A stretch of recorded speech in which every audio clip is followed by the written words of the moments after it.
Welcome to English Guru YouTube channel. Please click the red subscribe button and press the bell icon to receive all notifications about my new video lectures. Hello everyone, I welcome you all in today's video lecture session. In this class, we will discuss some more auxiliaries and models. Okay, now let's begin.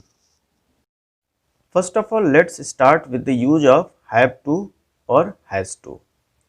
Have to or has to is used to show necessity or compulsion. Have to या has to का प्रयोग आवश्यकता necessity और compulsion मजबूरी या बाध्यता को show करने के लिए दिखाने के लिए प्रयोग किया जाता है. For example, you have to be in school at 10. आपको 10 बजे स्कूल में होना चाहिए.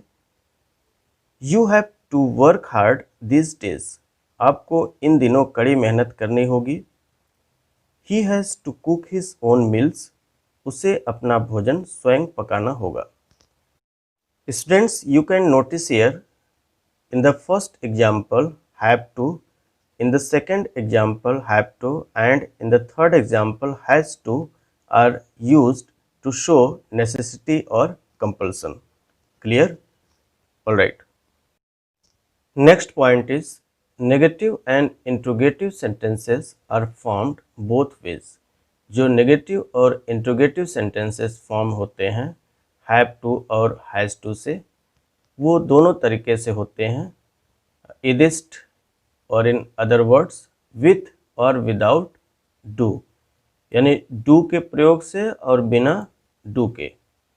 डू के साथ या उसके बिना भी नेगेटिव और इंट्रोगेटिव सेंटेंसेस फॉर्म्ड किए जाते हैं. आइए एग्जाम्पल देखते हैं. He hasn't to cook his own meals. उसे अपना भोजन स्वयं या खुद नहीं बनाना पड़ता.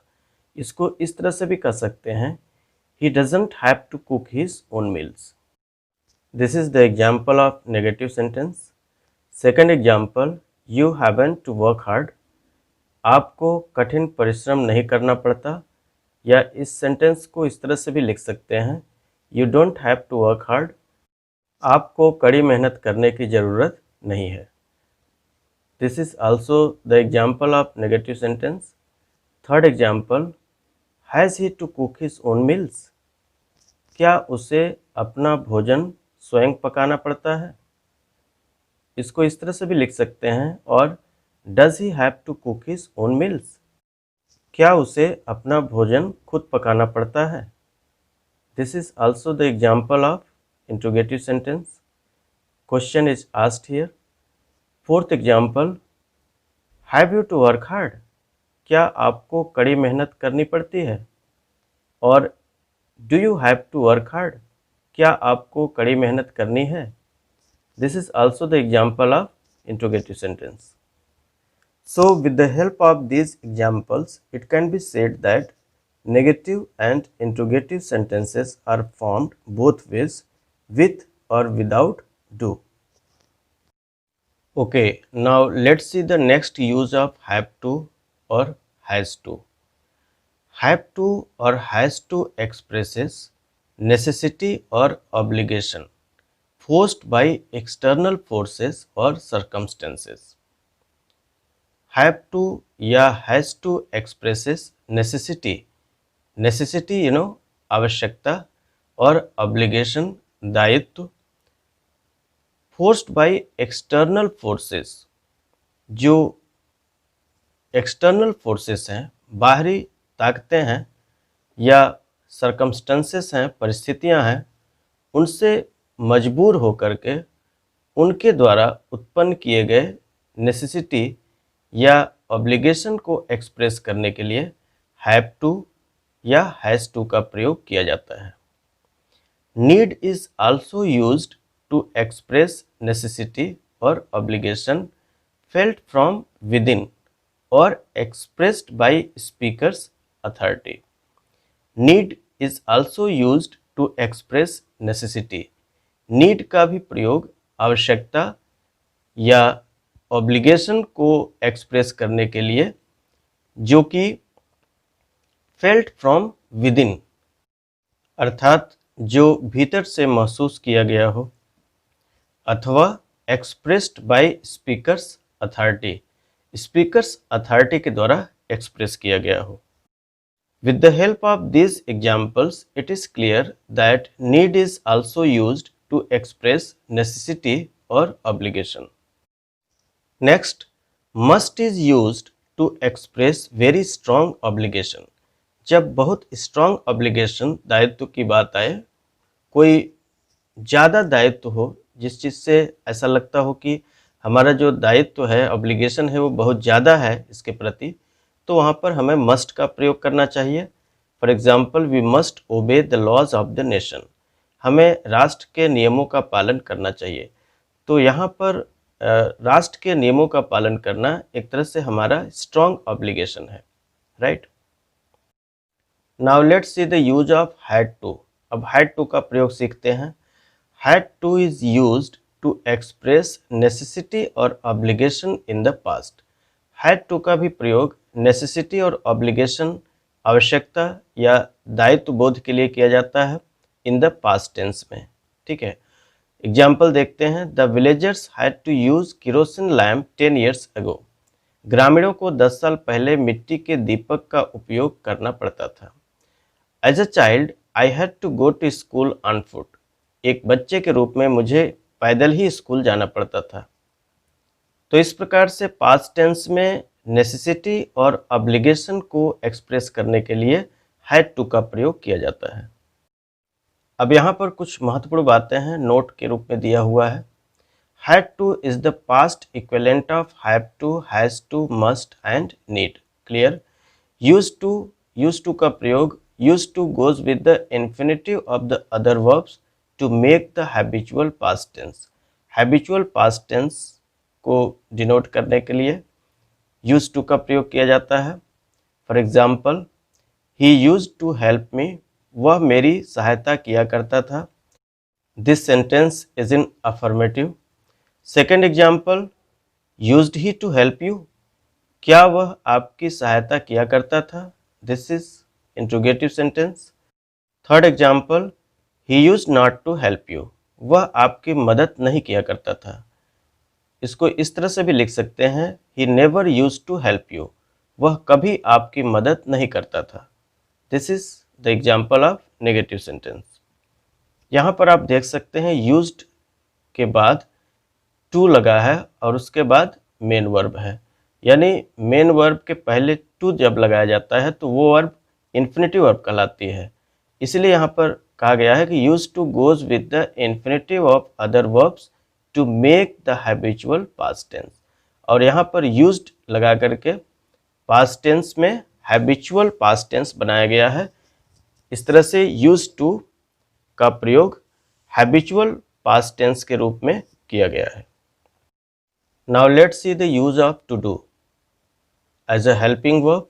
टू डू का प्रयोग एज अ हेल्पिंग वर्ब के रूप में, सहायक क्रिया के रूप में।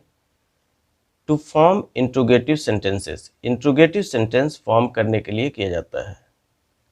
For example, does he go to school daily, क्या वह रोजाना स्कूल जाता है, क्या वह प्रतिदिन स्कूल जाता है। Do you bathe every day, क्या आप रोज स्नान करते हैं। Where did you meet her, तुम उससे कहाँ मिले या आप उससे कहाँ मिले।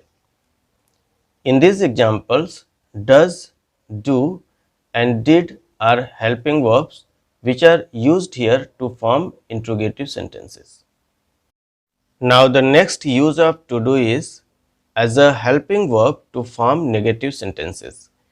To do यानी does, do और did का प्रयोग helping verb के रूप में to form negative sentences, negative sentence को form करने में किया जाता है। For example, she does not or doesn't love me, वह मुझसे प्यार नहीं करती। Second example, I do not और डोंट वांट कॉफ़ी, मैं कॉफ़ी नहीं पसंद करता या मैं कॉफ़ी नहीं चाहता या मुझे कॉफ़ी नहीं चाहिए। I do not want coffee. Third example, he did not और डिडंट हेल्प हर, उसने उसकी मदद या हेल्प, सहायता नहीं किया। इन सभी एग्जाम्पल्स में आप देख सकते हैं डज डू और डिड जो कि हेल्पिंग वर्ब्स हैं, यहाँ पर नेगेटिव सेंटेंसेस को फॉर्म करने में इनका प्रयोग किया गया है। अर्थात डज, डू और डिड के बाद नॉट लगाकर सेंटेंसेस को नेगेटिव बनाया गया है। Next use of to do is as a helping verb to make a sentence emphatic, एक सहायक क्रिया के रूप में जिससे कि सेंटेंस को एम्फेटिक यानी प्रभावी बनाया जा सके, उस रूप में भी टू डू का प्रयोग किया जाता है। To do as a helping verb to make a sentence emphatic, sentence को एम्फेटिक प्रभावी बनाने के लिए डू, डिड और डज का प्रयोग किया जाता है। For example, I do help the poor, मैं गरीबों की मदद करता तो हूँ या मैं गरीबों की मदद करता हूँ। यहाँ पर इस सेंटेंस को एम्फेटिक बनाने के लिए आई के बाद डू का प्रयोग किया गया है। सेकेंड एग्जाम्पल में did you go there, yes I did go there. Did you go there, क्या तुम वहाँ गए थे? हाँ मैं वहाँ गया था। तो second part of the sentence में आप देख सकते हैं yes I did go there, I के बाद डिड का प्रयोग किया गया है पास्ट टेंस में। This is the past form of do, हाँ मैं वहाँ गया था। तो इस सेंटेंस को एम्फेटिक बनाने के लिए, स्टेटमेंट को एम्फेटिक प्रभावी बनाने के लिए the forms of the verb to do are used. Third example में आप देख सकते हैं I do smoke but not at public places, मैं धूम्रपान करता हूँ लेकिन सार्वजनिक स्थानों पर नहीं।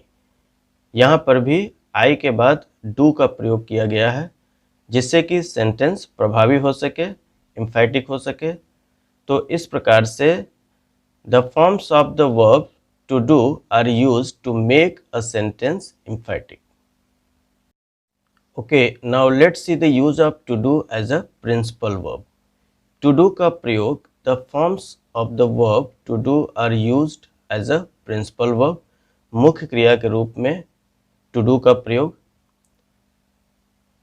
As a transitive verb it means to perform, transitive verb के रूप में, सकर्मक क्रिया के रूप में इसका अर्थ है परफॉर्म करना यानी कार्य करना, प्रदर्शन करना। For example, Ravi did his work all right, Ravi ने अपना काम बिल्कुल ठीक किया। यहाँ पर डिड का जो अर्थ है वो परफॉर्म से है, Ravi performed his work all right. Next, as an intransitive verb, intransitive verb के रूप में, अकर्मक क्रिया के रूप में। For example, do as I tell you, जैसा मैं तुमसे कहता हूँ वैसा करो। यहाँ पर डू का अर्थ है टू एक्ट यानी कार्य करना, do as I tell you. Second example, will that do, यहाँ पर डू का अर्थ है बी एनफ यानी पर्याप्त होना, क्या वो पर्याप्त होगा। Third example, I don't want more money, 20 rupees will do, मुझे अधिक धन नहीं चाहिए, 20 रुपये से काम चल जाएगा। यानी 20 रुपीज़ विल डू मीन्स यहाँ पर डू का अर्थ है बी एनफ यानी 20 रुपये पर्याप्त होंगे। इस प्रकार से use of to do as a principal verb, to do का प्रयोग प्रिंसिपल वर्ब के रूप में, मुख्य क्रिया के रूप में, प्रधान क्रिया के रूप में। एज अ ट्रांजिटिव वर्ब के रूप में इसका अर्थ है टू परफॉर्म, डू का अर्थ है perform.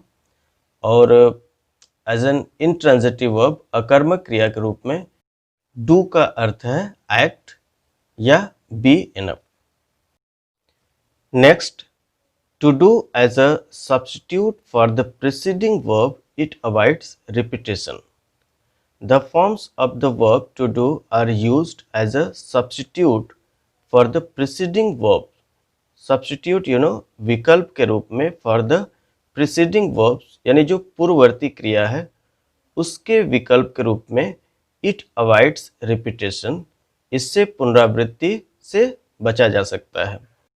For example, Ravi does not work hard, if he does he will pass. यहाँ पर डज का अर्थ है वर्क्स यानी डज के स्थान पर जो प्रीसीडिंग वर्ब है वर्क, उसका प्रयोग न करके हमने टू डू वर्ब का प्रयोग किया है, डज का प्रयोग किया है, जिससे कि सेम प्रीसीडिंग वर्ब रिपीट न हो। Ravi does not work hard, if he does he will pass. Ravi कड़ी मेहनत नहीं करता है, यदि वह करता है तो वह पास हो जाएगा। Second example, she runs harder than I do. यहाँ पर डू जो वर्ब है उसका अर्थ है रन। प्रीसीडिंग वर्ब क्या है? रन्स। यानी सेम वर्ब को रिपीट न करके यहाँ पर form of the verb to do का यूज किया गया है, डू का यूज किया गया है, जिसका अर्थ है run. She runs harder than I run, ये न लिख करके हम ये लिख सकते हैं she runs harder than I do, वह मेरे मुकाबले ज़्यादा तेज दौड़ती है। Okay, now let's see the use of shall. Shall with the first person is used to express simple future. Shall का प्रयोग फर्स्ट पर्सन के साथ, फर्स्ट पर्सन अर्थात I और we के साथ सिंपल फ्यूचर को एक्सप्रेस करने के लिए किया जाता है। For example, I shall leave for Delhi tomorrow. मैं कल दिल्ली के लिए रवाना हो जाऊंगा। Second, shall with the second and third person is used. शैल का प्रयोग सेकेंड पर्सन अर्थात यू एंड थर्ड पर्सन ही और शी के साथ टू एक्सप्रेस अ कमांड, आदेश व्यक्त करने के लिए, कमांड के लिए प्रयोग किया जाता है। For example, you shall do it, आप इसे करेंगे। ही शैल रिपोर्ट फॉर ड्यूटी टुमारो, वह कल ड्यूटी के लिए रिपोर्ट करेगा। तो इस प्रकार से शैल का प्रयोग फर्स्ट पर्सन के साथ सिंपल फ्यूचर को एक्सप्रेस करने के लिए किया जाता है और शैल का प्रयोग सेकेंड और थर्ड पर्सन के साथ टू एक्सप्रेस कमांड के लिए यानी आदेश व्यक्त करने के लिए किया जाता है। Next use of shall is shall with the second and third person to express a threat. Shall second और थर्ड पर्सन के साथ, फर्स्ट पर्सन में क्या आता है? आई, फर्स्ट पर्सन सिंगुलर है, इसका प्लूरल होता है वी, WEV। सेकेंड पर्सन में यू आएगा, ये सिंगुलर और प्लूरल दोनों में प्रयोग होता है। थर्ड पर्सन में ही, मस्कुलिन जेंडर में सिंगुलर, और she third person feminine singular. It third person में न्यूट्रल सिंगुलर होता है और दे भी थर्ड पर्सन में plural third person gender neutral singular के रूप में प्रयोग होता है। यहाँ पर बात की गई है shall with the second and third person, यानी जो सेकेंड पर्सन यू और थर्ड पर्सन यानी ही, शी, इट और दे के साथ इसका प्रयोग थ्रेट के लिए किया जाता है, धमकी देने के लिए। For example, he shall be punished for his misconduct, उसे उसके दुर्व्यवहार के लिए दंडित किया जाएगा। Second example, you shall be expelled from the university for your misbehaviour with the principal, आपको प्रिंसिपल के साथ दुर्व्यवहार के लिए विश्वविद्यालय से निष्कासित कर दिया जाएगा। यहाँ पर ही थर्ड पर्सन में आता है और यू सेकेंड पर्सन में आता है और इसके साथ जो शैल का प्रयोग हुआ है यानी सेकेंड और थर्ड पर्सन के साथ शैल का प्रयोग थ्रेट को एक्सप्रेस करने के लिए किया गया है। Next use of shall is shall with the second and third person to express a promise. Second और थर्ड पर्सन के साथ second person you and third person he, she, it and they के साथ शैल का प्रयोग किया जाता है। किस लिए? टू एक्सप्रेस अ प्रॉमिस, वादा निभाने के लिए, प्रॉमिस को एक्सप्रेस करने के लिए सेकेंड और थर्ड पर्सन के साथ शैल का प्रयोग किया जाता है। For example, you shell gate leave today, आपको आज छुट्टी मिलेगी। Second example, she shell get a reward for her faithfulness और लॉयल्टी, उसे उसकी वफादारी के लिए इनाम मिलेगा। यहाँ पर फर्स्ट एग्जाम्पल में यू सेकेंड पर्सन में आता है और second example she comes in the third person. तो इस प्रकार से सेकेंड और थर्ड पर्सन के साथ प्रॉमिस को एक्सप्रेस करने के लिए, वादा निभाने के लिए यहाँ पर शैल का प्रयोग किया गया है। Generally shall is used with the pronouns of the first person I and we, but here promise is expressed, so shall has been used with the pronouns of the second and third person. Next, in interrogative sentences, shall is used with the first person to express an offer or suggestion. Offer या suggestion को express करने के लिए, किसी प्रस्ताव या सुझाव को व्यक्त करने के लिए इंट्रोगेटिव सेंटेंसेस में शैल का प्रयोग फर्स्ट पर्सन के साथ किया जाता है। In interrogative sentences shall is used with the first person to express an offer और सजेशन। इंट्रोगेटिव सेंटेंसेस में किसी प्रस्ताव या सुझाव को व्यक्त करने के लिए फर्स्ट पर्सन के साथ शैल का प्रयोग किया जाता है। For example, shall I open the window, क्या मैं खिड़की खोलूँगा? Shall I post this letter for you, क्या मैं आपके लिए यह पत्र पोस्ट करूँगा? Shall we sit down here, क्या हम यहाँ बैठेंगे? यहाँ पर सभी एग्जाम्पल्स इंट्रोगेटिव सेंटेंसेस के हैं और यहाँ पर शैल का प्रयोग फर्स्ट पर्सन आई और वी के साथ किया गया है। क्यों? टू एक्सप्रेस एन ऑफर और सजेशन, किसी प्रस्ताव या सुझाव को व्यक्त करने के लिए। Next use of shall is with the third person के साथ, ही शी इट दे के साथ शैल शोज कमांड और wish of the person addressed. Shall क्या प्रदर्शित करता है? कमांड और wish of the person addressed. Command आज्ञा या विश इच्छा, ऑफ द पर्सन एड्रेस्ड उस व्यक्ति की जिसको एड्रेस किया गया हो। For example, shall he carry your luggage, क्या वह आपका सामान ले आएगा? Shall he carry your luggage. Alright students, now let's talk about the use of will. अब आइए हम लोग विल के प्रयोग के बारे में सीखते हैं। With the second and third person के साथ, सेकेंड और थर्ड पर्सन के साथ यू और ही शी इट दे के साथ will is used to express simple future. ठीक उसी प्रकार से जैसे कि सिंपल फ्यूचर को एक्सप्रेस करने के लिए आई और वी के साथ शैल का प्रयोग किया जाता है, उसी प्रकार से सिंपल फ्यूचर को एक्सप्रेस करने के लिए सेकेंड और थर्ड पर्सन के साथ भी विल का प्रयोग किया जाता है। For example, he will leave for Delhi tomorrow, वह कल दिल्ली के लिए रवाना होंगे। Second example, you will agree that Ladakh is a cold place, आप सहमत होंगे कि लद्दाख एक ठंडी जगह है। तो यहाँ पर फर्स्ट एग्जाम्पल में ही जो कि थर्ड पर्सन में आता है और सेकेंड एग्जाम्पल में यू सेकेंड पर्सन में आता है। इन पर्सन्स के साथ अर्थात सेकेंड और थर्ड पर्सन के साथ विल का प्रयोग सिंपल फ्यूचर को एक्सप्रेस करने के लिए किया गया है। Next area of the use of will is will with the first person is used. First person के साथ आई और वी के साथ विल का प्रयोग किया जाता है टू एक्सप्रेस विलिंगनेस और ऑफर। विलिंगनेस इच्छा या ऑफर प्रस्ताव व्यक्त करने के लिए। For example, I will help you as far as possible, मैं आपकी यथासंभव मदद करूँगा। Second example, I will carry that bag for you, मैं आपके लिए वह बैग ले जाऊँगा। Next, will with the first person is used to express intention और प्रॉमिस।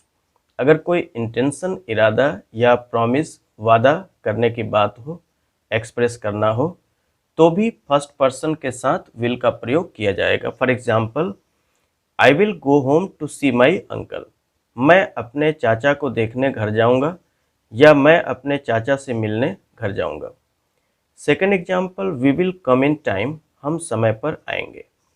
तो यहाँ पर फर्स्ट एग्जाम्पल में आई और सेकेंड एग्जाम्पल में W, these are the pronouns of the first person, and here intention or promise is expressed, so will has been used here. Next area of the use of will is will with the first person to express threat. will का प्रयोग first person के साथ threat यानी धमकी को express करने के लिए, धमकी देने के लिए किया जाता है। For example, I will punish you, मैं तुम्हें दंड दूंगा। I will teach you a lesson, मैं तुम्हें सबक सिखाऊंगा। तो यहाँ पे एक तरह से धमकी दी जा रही है, I will punish you, I will teach you a lesson, right.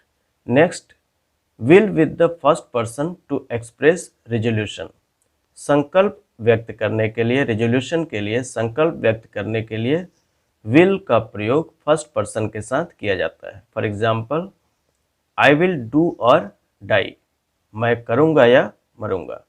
I will do or die. Second example, I will root out corruption, हम भ्रष्टाचार को जड़ से खत्म कर देंगे। तो यहाँ पर आप देख सकते हैं एक तरह से संकल्प व्यक्त किया गया है, मैं करूँगा या मरूंगा, हम भ्रष्टाचार को जड़ से खत्म कर देंगे। I will do or die, we will root out corruption. तो इस प्रकार से यहाँ पर विल का प्रयोग किया गया है। Next use of will is will with the first person to express determination, दृढ़ निश्चय को व्यक्त करने के लिए विल का प्रयोग फर्स्ट पर्सन के साथ किया जाता है। For example, I will lay down my life for the sake of my Motherland, मैं अपनी मातृभूमि की खातिर अपना जीवन दांव पर लगा दूंगा। Second example, I will not take eggs, I am a strict vegetarian, मैं अंडे नहीं लूँगा, मैं एक सख्त शाकाहारी हूँ।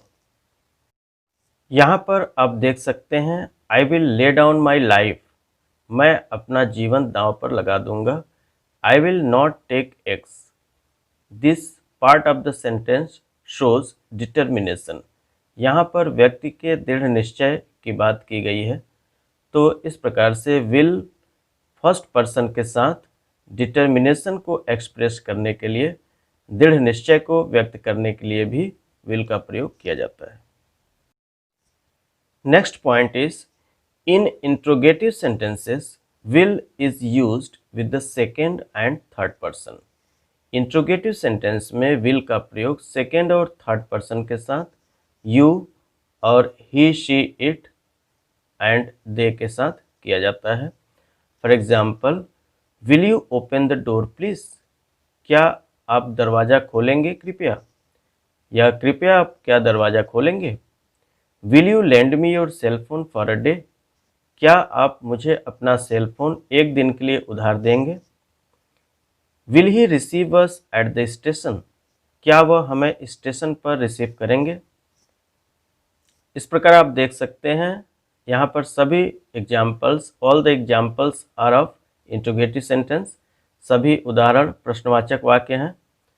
तो यहाँ पर आप देख सकते हैं विल का प्रयोग किया गया है सेकेंड और थर्ड पर्सन के साथ, यू सेकेंड पर्सन में आता है और ही थर्ड पर्सन में। Next point, questions with second person express request और इन्विटेशन आल्सो। सेकेंड पर्सन के साथ क्वेश्चन यानी इंट्रोगेटिव सेंटेंस एक्सप्रेस रिक्वेस्ट प्रार्थना और इन्विटेशन आमंत्रण को व्यक्त करता है। For example, will you care for a cup of tea, क्या आप एक कप चाय की परवाह करेंगे या क्या आप एक कप चाय लेना चाहेंगे। Here are some points that you all should keep in your mind. Where discipline is a must, जहाँ पर अनुशासन की बात की जाए, and is observed strictly, और उसे कड़ाई से ऑब्जर्व किया जाए, उसे कड़ाई से देखा जाए, उसका पालन कड़ाई से कराना हो, तो ऐसी स्थिति में will is used to issue orders। ऐसी स्थिति में ऑर्डर्स इश्यू करने के लिए, आदेश जारी करने के लिए विल का प्रयोग किया जाता है। For example, officers will appear properly dressed in public places. अधिकारी सार्वजनिक स्थानों पर ठीक से कपड़े पहने दिखाई देंगे। Second example, flags will be flown in the honour of the visiting prime minister. आने वाले प्रधानमंत्री के सम्मान में झंडे फहराए जाएंगे।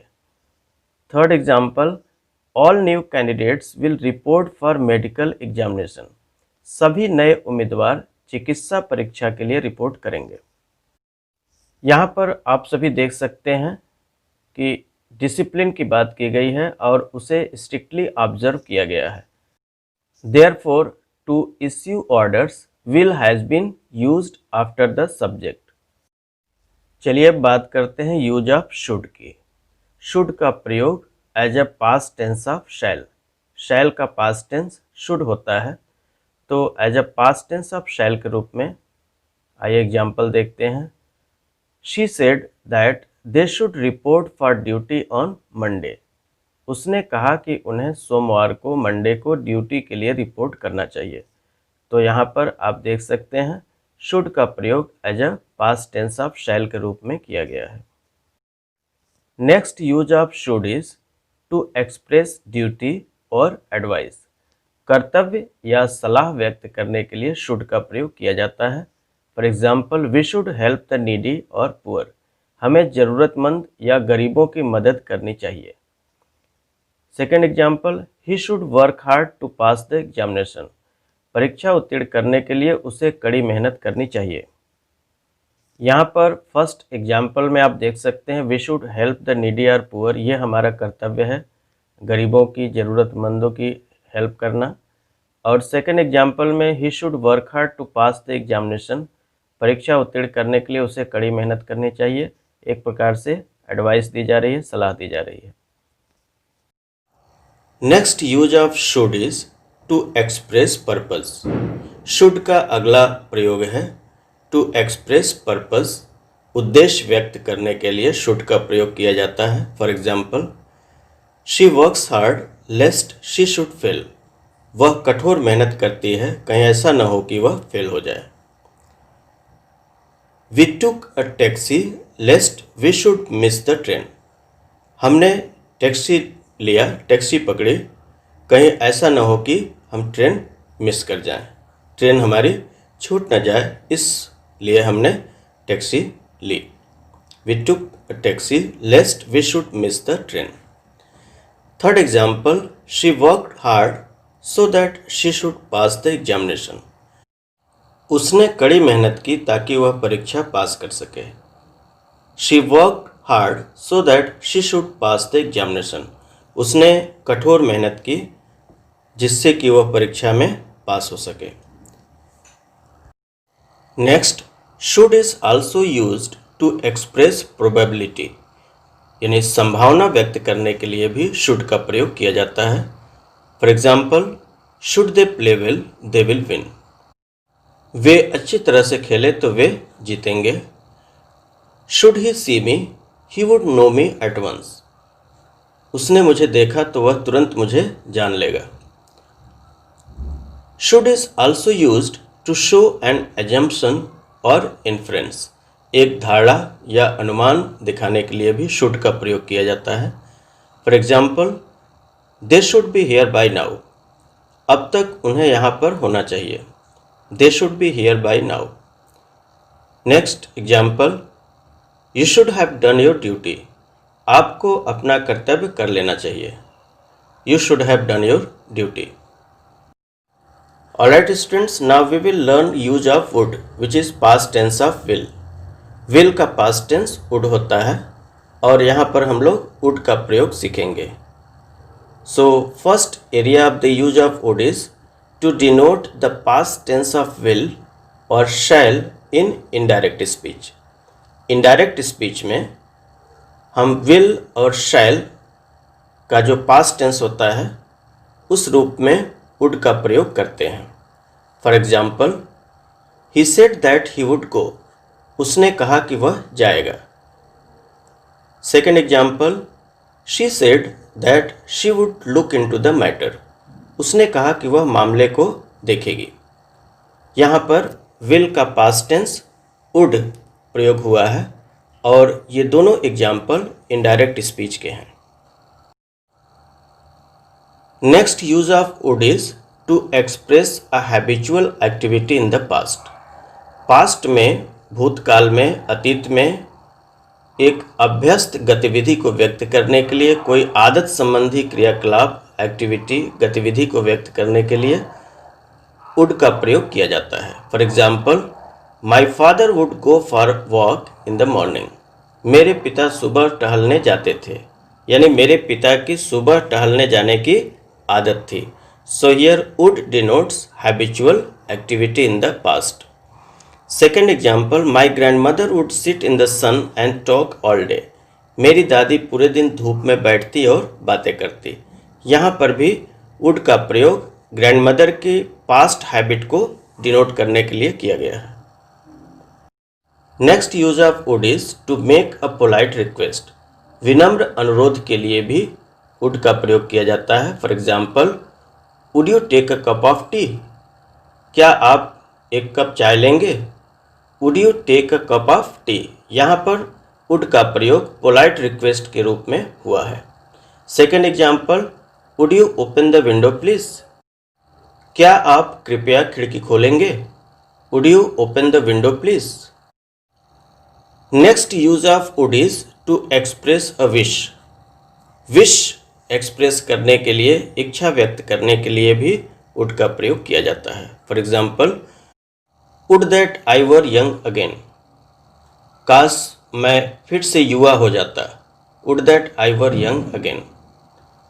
Would that I were a king. काश मैं एक राजा होता। Would that I were a king. तो यहाँ पर विश एक्सप्रेस करने के लिए भी वुड का प्रयोग किया गया है। Next use of would is to express a preference. वरीयता व्यक्त करने के लिए वुड का प्रयोग किया जाता है। For example, I would like to ask you something. मैं आपसे कुछ पूछना चाहूँगा। Second example, I would rather die than beg. मैं भीख मांगने के बजाय मर जाऊँगा। भीख मांगने के बजाय मर जाना पसंद करूँगा। तो यहाँ पर प्रेफरेंस एक्सप्रेस करने के लिए वुड का प्रयोग किया गया है। Next use of would is to express improbable, असंभव और अनरियल कंडीशन या अवास्तविक स्थिति। इम्प्रोबेबल मीन्स असंभव and unreal condition that means अवास्तविक स्थिति। तो वुड का प्रयोग असंभव या अवास्तविक स्थिति को व्यक्त करने के लिए भी किया जाता है। For example, if I won the semifinal match I would play for the final match. यदि मैं सेमीफाइनल मैच जीता तो मैं फाइनल मैच खेलूँगा। Next example, if I were cosmonaut. Cosmonaut that means अंतरिक्ष यात्री। यदि मैं अंतरिक्ष यात्री होता, I would take you to the moon. तो मैं आपको चाँद पर ले जाता। यदि मैं अंतरिक्ष यात्री होता तो मैं आपको चाँद पर ले जाता। Next example, had she help me I would have passed. अगर उसने मेरी मदद की होती तो मैं पास हो जाता। Next example, if I won the lottery prize I would build a temple. यदि मैं लॉटरी पुरस्कार जीता तो मैं एक मंदिर का निर्माण करूँगा। इन all this examples you can notice that would expresses improbable or unreal condition. Alright, now we will learn the use of can and could. Can is used for all persons in the present tense. सभी persons के लिए can का प्रयोग present tense में होता है। Could is used for all persons in the past tense. और could का प्रयोग सभी persons के लिए first person, second person and third person के लिए पास्ट टेंस में किया जाता है। तो सबसे पहले यहाँ पर let's learn about the use of can. Can is used to express permission. Can का प्रयोग परमिशन एक्सप्रेस करने के लिए, अनुमति व्यक्त करने के लिए किया जाता है। For example, you can go home now. अब आप घर जा सकते हैं। It means I give you permission to go. मैं आपको जाने की अनुमति देता हूँ। Second example, you cannot pluck the flowers, आप फूल नहीं तोड़ सकते। तो यहाँ पर परमिशन के लिए, टू एक्सप्रेस परमिशन के लिए कैन का प्रयोग किया गया है। Next use of can is to express ability, क्षमता को व्यक्त करने के लिए टू एक्सप्रेस एबिलिटी कैन का प्रयोग होता है। For example, I can speak English, it means मैं अंग्रेजी बोल सकता हूँ। It means I am able to speak English, मैं अंग्रेजी बोलने में सक्षम हूँ। यानी यहाँ पर एबिलिटी को शो करने के लिए कैन का प्रयोग किया गया है। आई कैन प्ले क्रिकेट, मैं क्रिकेट खेल सकता हूँ। It means I know how to play cricket, मैं जानता हूँ कि क्रिकेट कैसे खेला जाता है। तो इस प्रकार से can is used to express ability. Next use of can is to express possibility, संभावना व्यक्त करने के लिए भी कैन का प्रयोग किया जाता है। For example, anyone can make mistake, कोई भी गलती कर सकता है। यहाँ गलती करना एक संभावना है, पॉसिबिलिटी है। Next example, accidents can happen to anyone, दुर्घटनाएं किसी के साथ भी हो सकती हैं। तो यहाँ पर भी दुर्घटना होना एक प्रकार की पॉसिबिलिटी है। So can is used to express possibility. Next point that you should keep in mind, can't help and couldn't help are idioms. Can't help और couldn't help idioms हैं, मुहावरे हैं। It means can't avoid और couldn't avoid. Let's see the examples. I have a bad cold, I can't help sneezing. मुझे सर्दी जुकाम है, मैं छींकने से अपने आप को रोक नहीं सकता। Here can't help means can't avoid. Second example, the people couldn't help laughing on seeing the clown, clown को देखकर लोग अपने आप को हंसने से रोक नहीं सके। The people couldn't help laughing on seeing the clown, here couldn't help means couldn't avoid. Students, please remember that could must be used to express ability, permission and possibility when the main verb is in the past tense. जब main verb past tense में होती है तो could का प्रयोग अवश्य किया जाना चाहिए to express ability, क्षमता व्यक्त करने के लिए, permission अनुमति and possibility संभावना। जब मेन वर्ब पास्ट टेंस में हो तो कुड का प्रयोग किया जाना चाहिए to express ability, permission and possibility, क्षमता, अनुमति और संभावना व्यक्त करने के लिए कुड का प्रयोग किया जाना चाहिए। For example, I could swim well when I was younger, I could swim well when I was younger. यहाँ पर कुड का प्रयोग एबिलिटी के लिए किया गया है, क्षमता व्यक्त करने के लिए। जब मैं छोटा था तब मैं अच्छी तरह तैर सकता था। They could go out whenever they wanted, वे जब चाहें बाहर जा सकते थे। यहाँ पर कुड का प्रयोग परमिशन के लिए, अनुमति देने के लिए। Next example, if we had the money we could buy that house, यदि हमारे पास पैसा होता तो हम उस घर को खरीद सकते थे। Here could has been used to express possibility, यहाँ पर कुड का प्रयोग संभावना व्यक्त करने के लिए किया गया है। Next, could is used to express polite request, could का प्रयोग विनम्र अनुरोध को व्यक्त करने के लिए भी किया जाता है। For example, could you lend me your book, क्या आप मुझे अपनी पुस्तक उधार दे सकते हैं। Could you lend me your book. Next example, could you tell me the time please, कृपया क्या आप मुझे समय बता सकते हैं। Next example, could you wait for a few minutes, क्या आप कुछ मिनट इंतजार कर सकते हैं। In all this examples the use of could expresses polite request. Alright, now let's see the use of may and might. The form may is used for all persons of the present tense and of the future tense. Present tense के और future tense के सभी persons के साथ may का प्रयोग किया जाता है। Might is used for all persons of the past tense, और माइट का प्रयोग सभी पर्सन्स जो पास्ट टेंस के हैं उनके साथ किया जाता है। First of all let's talk about the use of may. May is used to express और to seek permission.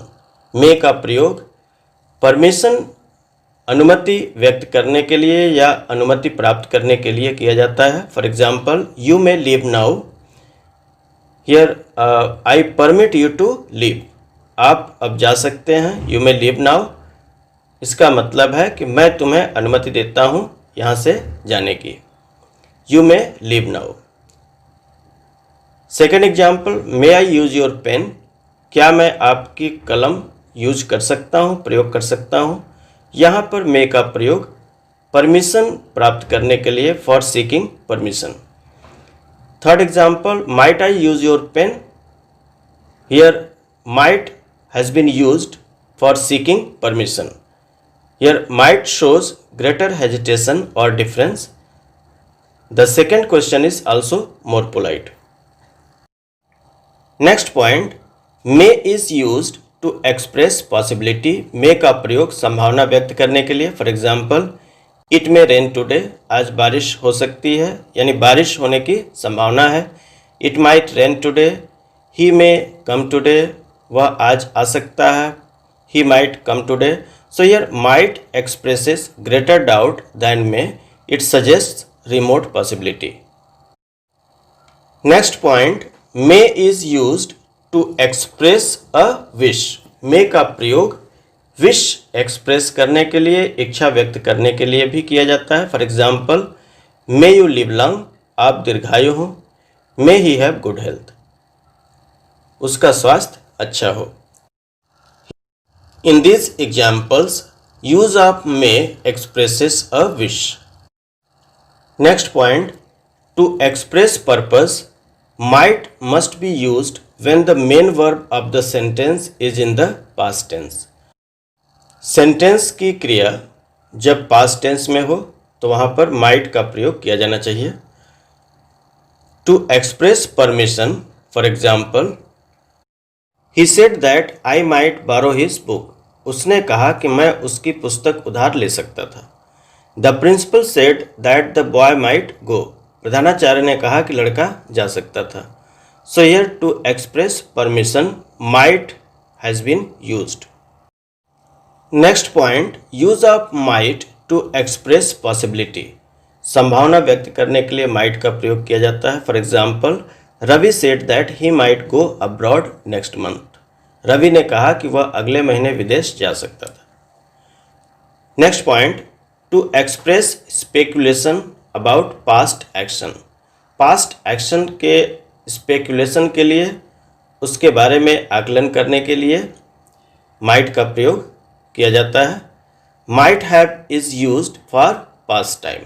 Past time के लिए माइट हैव का प्रयोग होगा। Ravi told me that Sheela might have finished her work. Ravi ने मुझसे बताया कि शीला ने शायद अपना काम खत्म कर लिया था। This medicine might have cured your cough. यह दवा आपकी खांसी को ठीक कर सकती थी। Now please keep in mind, both may and might are used to suggest there is a good reason. May and might दोनों का प्रयोग to suggest there is a good reason के लिए किया जाता है। For example, you may as well as say so, you might just as well as go as not. So there is just as much to be said in favour of going as against it. Now let's see the use of must. Must refers to the present और the future tense. Must किसको refer करता है, present tense को या future tense को। Must is used to denote compulsion, यानी अनिवार्यता को व्यक्त करने के लिए, कोई मजबूरी या अनिवार्यता, इसके लिए मस्ट का प्रयोग। A servant must obey his master. एक नौकर को अपने मालिक की आज्ञा का पालन अवश्य करना चाहिए। The employee must obey his boss. कर्मचारी को अपने बॉस की आज्ञा का पालन अवश्य करना चाहिए। So here the use of must denotes compulsion.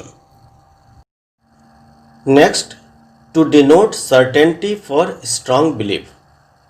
Must का प्रयोग certainty को denote करने के लिए, for strong belief मजबूत विश्वास के लिए, निश्चितता को निरूपित करना. All must die sooner or later, सभी को जल्द या बाद में मरना होगा. Everyone must grow old and perish, सभी को वृद्ध व नाशवान होना चाहिए. Next, to denote determination, दृढ़ निश्चय व्यक्त करने के लिए भी must का प्रयोग किया जाता है. I must see you again before I leave for Delhi.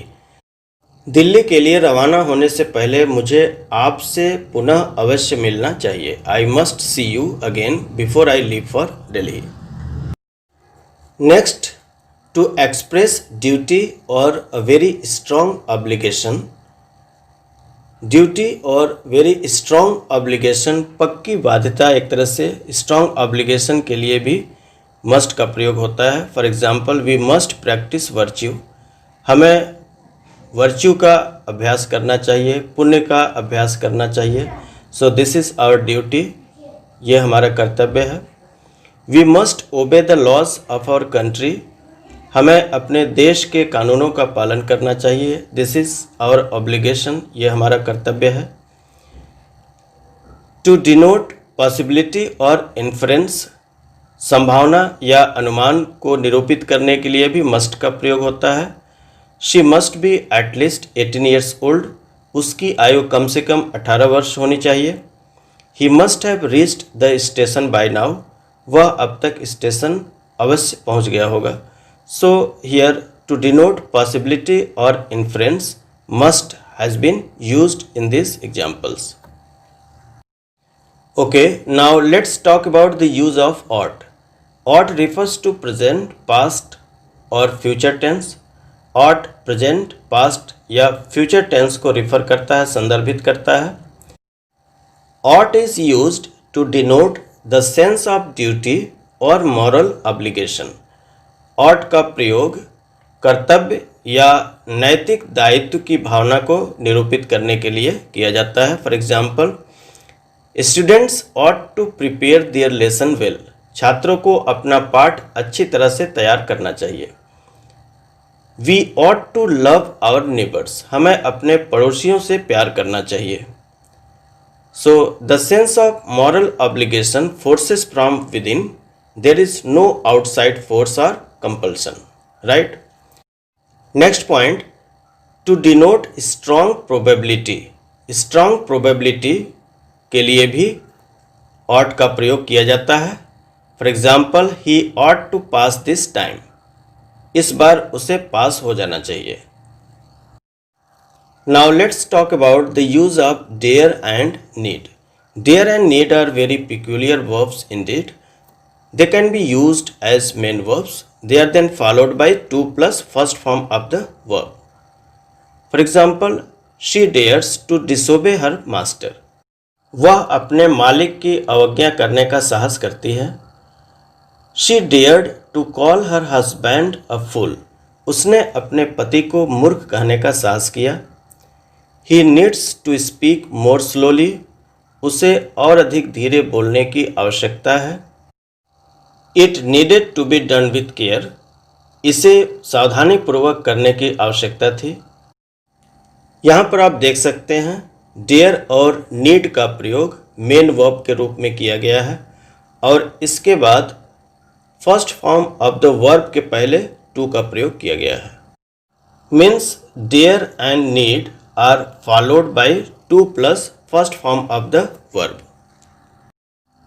Next point, dare and need can form their negatives and interrogatives with the help of do, just like other verbs. Dare और need अपने negative और interrogative को form कर सकते हैं ठीक उसी प्रकार से जैसे कि अदर वर्ब्स करती हैं with the help of do. For example, she doesn't dare to disobey her master. वह अपने मालिक की अवज्ञा करने का साहस नहीं करती. Does she dare to disobey her master? क्या वह अपने मालिक की अवज्ञा करने का साहस करती है? Next, it did not need to be done with care. इसे सावधानीपूर्वक करने की आवश्यकता नहीं थी। Next example, did it need to be done with care. क्या इसे सावधानीपूर्वक करने की आवश्यकता थी?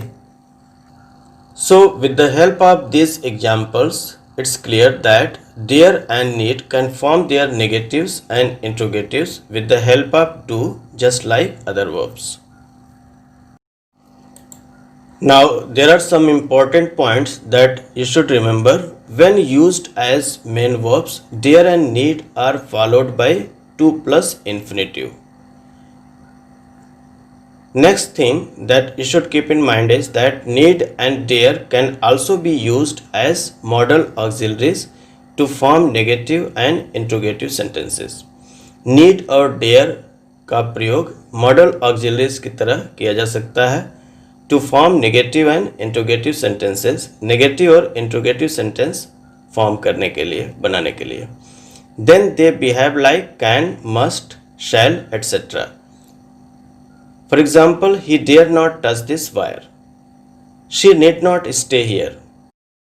Need he go there? Dare he say these words to my face? Now, let's see the use of need. Need is used to express necessity or obligation. Need का प्रयोग necessity, आवश्यकता या obligation के लिए, दायित्व के लिए किया जाता है. He need not buy a motorcycle. उसे मोटरसाइकिल खरीदने की आवश्यकता नहीं है. Need I go there? क्या मुझे वहां जाना चाहिए? Next, use of dare. Dare is used to denote. Dare का प्रयोग किया जाता है to venture, जोखिम का काम करने, और have courage या साहस के लिए. For example, I dare not touch the wire. He dare not refuse me help. Dare he do it? Now the next use of dare is to challenge or defy. चुनौती या अवहेलना करने के लिए भी dare का प्रयोग किया जाता है. For example, I dare you to face me. He dared me to go there. The expression I dare say simply means perhaps. Students, that's all about today's class. In my next video, I will discuss some more related topics. Till then, take care. Bye bye.